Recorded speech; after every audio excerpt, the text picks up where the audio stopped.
인터뷰해도 되겠습니까? 이렇게 오늘 나오셨는데 예, 한마디 부탁. 예, 안녕하세요. 저는 나라가 너무 걱정돼가지고 이렇게 오늘 이쪽에서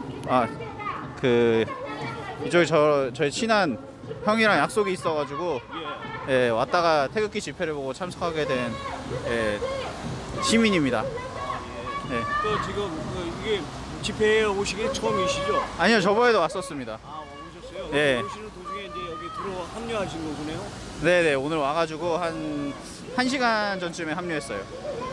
근데 선배님하고 어떻게 이렇게 집회를 하게 되셨는지? 네? 선배님하고 어떻게 같이 오신 거죠, 형하고? 예, 군대 동기입니다. 그러세요? 네. 나라 걱정이 많이 되죠? 심각하죠 지금. 네. 혹시 또 우리 젊은 청년들한테 이렇게 또래들한테 얘기해 줄 수 있는 뭐 그런 얘기 있습니까, 혹시? 되게 2년 반 전부터 촛불 집회를 주변에서 했던 사람들이 많았어요.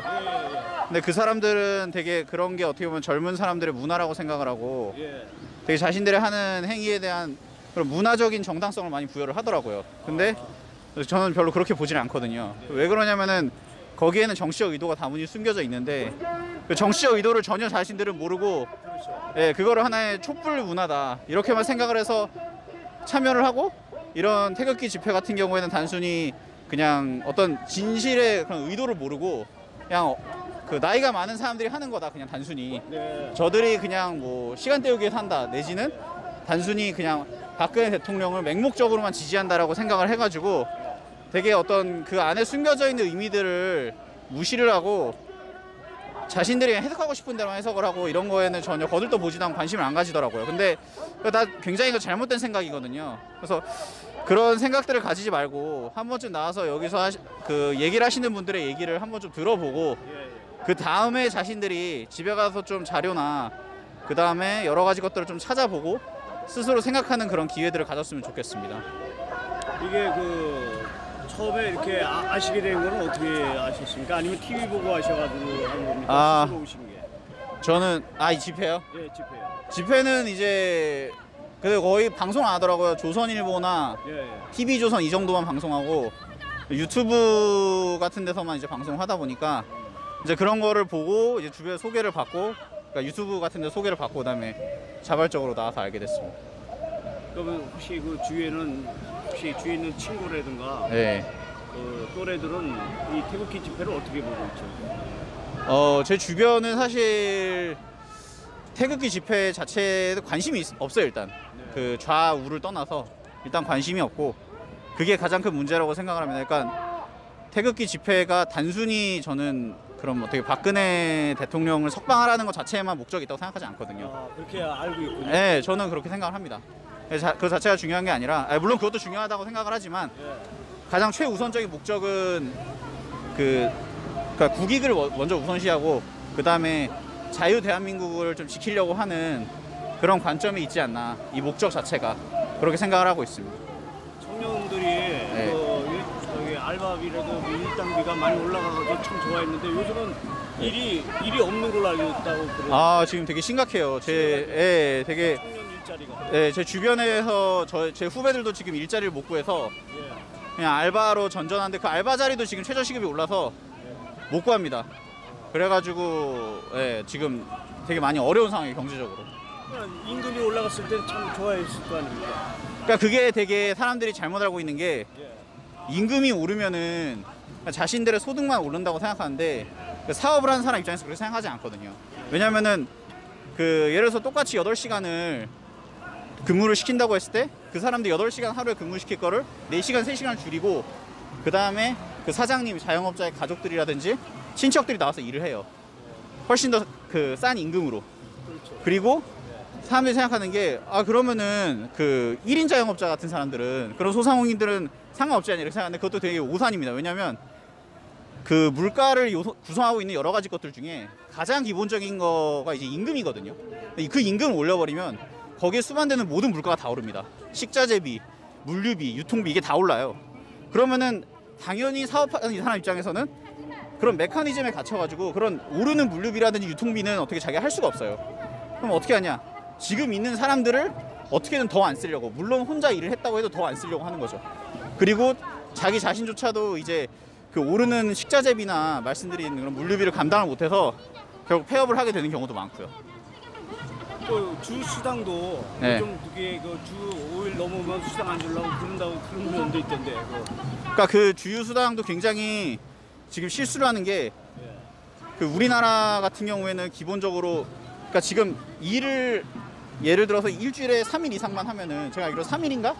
이상을 몇 시간 15시간인가요? 이상을 하면은 하루치 임금을 더 주는 걸로 알고 있어요. 그렇죠. 예. 근데 수당이라는 예, 그 주유 수당을 그 주유 휴일을 준 다음에 거기다 수당을 주잖아요. 그러니까 가장 기본적으로 우리가 생각해 보면은 이게 이념을 떠나서 일을 하지 않은 시간에 대해서 왜 돈을 주는지 자체가 일단은 그 부분이 되게 좀 굉장히 저희가 다시 한번 생각을 해봐야 되는 부분이거든요. 왜냐면은 예를 들어서 그 시장 경제를 굉장히 많이 그 지키고 있는 미국 같은 경우에도 사실 노동법이 굉장히 유연합니다. 근데 우리나라는 기본적으로 제가 알기로는 이 시장 모델이 미국을 많이 가져왔어요. 해방 이후에. 그러면은 그 모태가 되는 거를 갖다가 어떻게든 이상하게 변질시키려고 하는 게 아니라 그 자체로 유지를 시켜야 된다고 생각을 하는데 그걸 유지시킨 게 아니라 자꾸 그 운동장 자체, 시장이랑 운동장 자체를 한쪽에서만 편파적으로 기울여가지고 편을 드는 거죠. 근로자들 쪽에서만 생각을 해가지고. 그래서 주유수당을 올려주고 최저시급을 무리하게 올리고 이게 사람들이 잘못 알고 있는 게 주유수당은 주유수당이지만 그 최저시급을 29% 정도 올랐잖아요. 2년 만에. 근데 2017년에서 2019년까지 2년 동안 29% 올랐다고 생각하는데 그게 아닙니다. 왜냐면 2017년 12월 31일부터 2019년 1월 1일까지는 사실적으로 1년하고 2일이거든요. 그러면은 1년 만에 29% 올린 거예요. 사실적으로 보면. 그러니까 결론이 예, 많이 오른 거야. 예. 아니 1년 만에 29% 올리는 임금이 어디 있습니까? 그러니까. 예, 말이 안 되는 거죠. 그렇게 되면은 근데 그 청년들은 그거를 알고 있을 거 아니에요. 올린 걸로. 근데 이제 그걸 그렇게 생각하는 거죠. 1차적으로 일단 올리니까 좋다고만 생각하는데 자신들의 일자리 자체랑 그다음에 시간이 줄어드는 걸 생각 못 하는 거죠. 앞으로는 청년들이 일자리가 참 힘들어지겠네요. 왜냐면 정부에서는 정권에서는 일자리가 많이 늘어났다라고 이렇게 통계적으로 얘기를 하고 있어요. 왜냐면 그 베네수엘라가 그 통계 조작으로 인해서 나라가 망한 거거든요.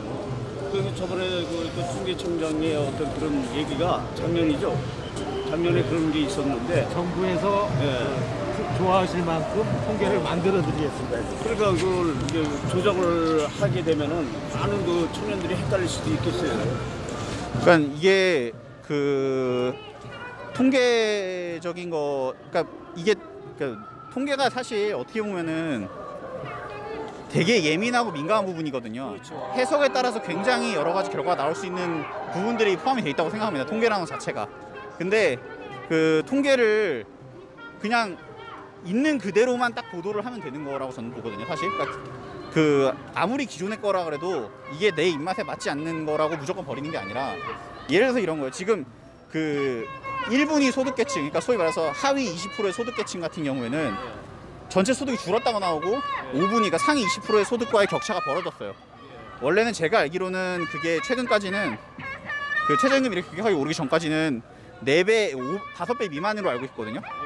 근데 이게 5배 이상으로 늘어났습니다. 최근 1년 사이에.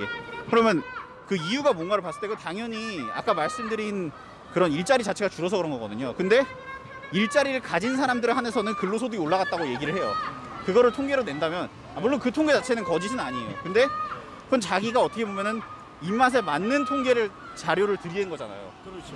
그런 부분은 당연히 문제가 있을 수 있는 건데 듣는 사람 입장에 왜냐면 그걸 모르고 아무런 그런 어떤 그 백지 상태인 사람이 그걸 들었을 때는 맞구나라고 생각할 수 있는데 사실 실업자가 된 사람까지 포함하면 그렇지가 않거든요. 그러니까 그런 부분을 좀 여러 사람들이 좀 잘 찾아봐서 좀 같이 알았으면 좋겠습니다. 예, 그리고 마지막으로 우리 이렇게 오늘 어르신네들이 나라 국제에서 나오신데 혹시 우리 어른들한테 하고 싶은 얘기 있어요? 혹시? 여기 참여하시는 분들이요? 예. 되게 어떻게 보면 감사하죠. 왜냐면 이게 그 사실 언론에서 많이들 보도를 안 하는 부분들이 많다고 생각을 해요. 그렇죠. 그러다 보니까 드러나지 않는 이런 어떻게 보면은 그런 부분에서 지금 사실 우리나라 주축이 돼야 될 3, 4 그리고 50대까지의 사람들이 해야 될 행동들을 그 사람들이 못하는 거를 대신 해주시는 부분들이 있거든요. 그게 되게 저는 많이 감사하다고 느끼고, 사실 어떻게 보면 옛날 우리나라 70년대 80년대 산업화의 주역이시잖아요. 60년대부터 그분들께서 지금 이제 쉬실 시간에 나라까지 이렇게 걱정을 하신다는 것 자체가 굉장히 어떻게 보면 젊은 세대로서는 죄송스럽기도 하면서도 되게 감사하죠. 예, 그렇게 생각합니다. 이렇게 가끔 나오셨다 그러니까 예. 정말 저기 고맙습니다. 아, 아니에요. 도령 이게 우리 어른들만 이렇게 나이 드신 분만 걱정하는 줄 알았더니 이렇게 또 젊은 분도 이렇게 오셔가지고 네. 다음에 한번 또 이렇게 뵐 아, 수 있는 기회가 있으면 좋겠는데요. 네, 아, 감사합니다. 네, 하여튼 감사합니다. 네, 예. 감사합니다. 예, 감사합니다. 아, 예, 태극기 집회 몇 번 나오셔가지고 나라 걱정해가지고 이렇게 나왔다고 합니다.